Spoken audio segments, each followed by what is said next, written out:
de publicité. Alors, j'aimerais vous demander, ça nécessite pour comprendre. Regardez. Vous mettez cette main derrière la caisse de l'ordre, ici, là. Et mettez là-dessus, la main. Essayez. Et vous parlez. Je vous aime. Répétez. Il faut faire 2 mains pour que vous voyez que vous entendez parfaitement. Et c'est ça qu'en fait, dans la langue de votre maman, la langue maternelle est déjà formée. Est-ce qu'on dit la langue paternelle? Non. Le papa, pour influencer à son enfant, il faut parler sur l'épaule pour être transmis sur la colonne vertébrale et dans le ventre. Parce qu'il y a une couche de protection. La maman va au disco, il n'y a aucun problème. Voilà. Vous voyez, le français est menacé. Regardez le vietnamien. Quoi? T, le français international. Ah, c'est long. C'est long. La tendance de la langue actuelle, moderne, c'est monosyllabisation. L'anglais, I go to the market. Mais c'est pas si long que ça. Vous voyez? Donc, on a du travail à faire. Il faut élever la voix parce que le français a une fréquence très basse. Non, regarde tout à l'heure, Madame Mai Hai, elle a parlé, on l'entend très bien. Pourquoi? Parce qu'elle était au Canada qui parle aussi l'anglais. La fréquence de l'anglais est à 20 000 Hz. Et français, nous, 2 000 Hz. Comme la prière. Ça, c'est le problème. Comment? Le vietnamien, c'est 3500, 3700 Hz. Et c'est des monosyllabes. Et c'est ça le problème pour que les Français ou les Suisses francophones apprennent le vietnamien. C'est parce qu'il va essayer comme le international. Il lit les mots ensemble. On ne comprend rien. Docteur, s'il vous plaît, vous pouvez parler de votre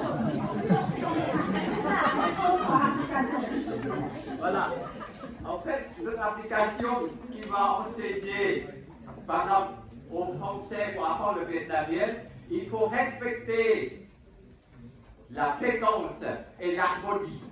C'est-à-dire que la distance entre deux mots, il faut respecter pour que le souffle, la parole, excusez-moi, je cite la Bible, la parole, c'est le souffle. Si vous n'avez pas assez de souffle, vous ne pourrez pas prononcer l'accent correctement. Courter, c'est pas courter. Je ne suis pas dans les deux, hein, mais courter, con, ciao, pas. Con, respirer, ciao, respirer, bac. Voilà. Si le français respecte ce rythme, il va apprendre facilement le vietnamien.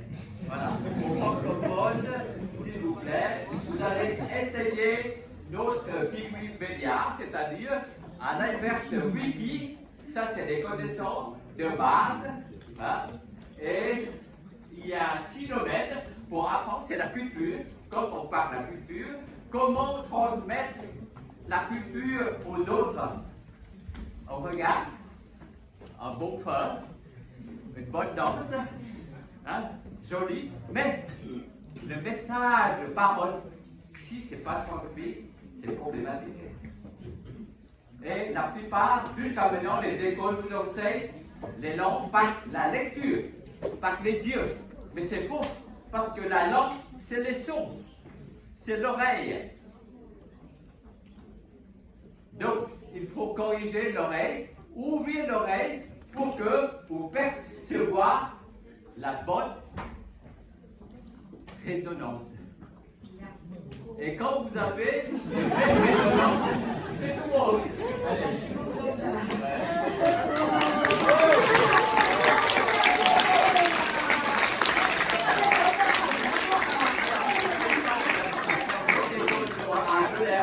On apprend aux gens à chanter. Parce que le chant respecte les séquence. On passe maintenant à une autre culturelle avec la langue. Alors, Anne Solène, la transmission de la langue, de la culture, après, la différence entre les langues et les cultures doit être creusée, provoquer des chocs, des malentendus.